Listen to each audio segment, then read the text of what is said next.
So Sara, what can you tell us about Fjord from the Hudson Valley?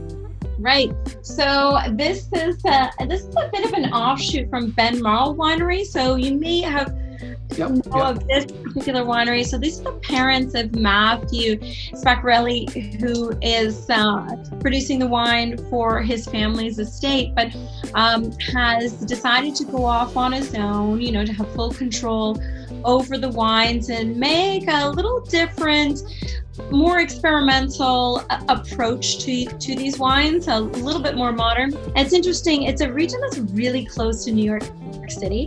He was telling me that it's about 89 minutes to take the train from Hudson Valley to Grand Central Station in Manhattan. Can you tell me a little bit about 2015? So 2015, we were approached by a landowner who wanted a vineyard there, and so it's clone 332, and it's on rootstock 3309. So big buried clone and really vigorous rootstock. So the wines tend to be less concentrated, more like really fruit forward and voluptuous, soft tannins. So 2015 was in most ways an average year with rainfall, but harvest dried up really nice for us. I was quite surprised at how youthful it was. I mean, it has some gentle maturity for sure, but I was expecting it to be way more tertiary characteristics. Do you think that that's a factor of the vintage, or do you think do you think it has something to do with the screw cap closure decision as well? I'm a huge proponent of screw caps, especially I don't think that they're the right solution for every wine across the board, but we're chasing fruit in New York. Like, we're trying to get every drop of fruit we can get, and if the vineyards are managed right, you get ripe tannins. They're not green, but they're not super abundant.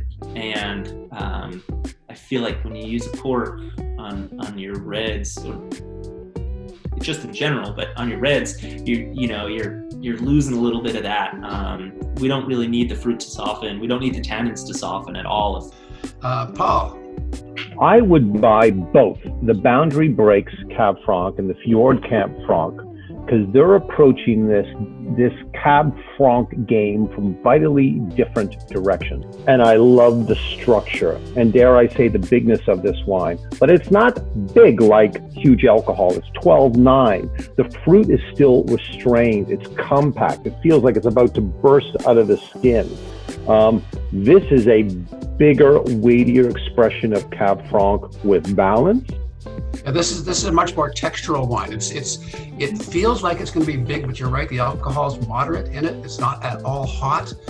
The oak's nicely handled. It's got this smooth textural palate that people love in big reds, right? So I'm not going to call this a big red. I'm going to call it a medium red with aspirations. But a lovely wine. Lots of surprises in New York, and I really encourage everyone to not only purchase these wines, but take a trip when borders open up again. I really hope that you'll go down and have a look.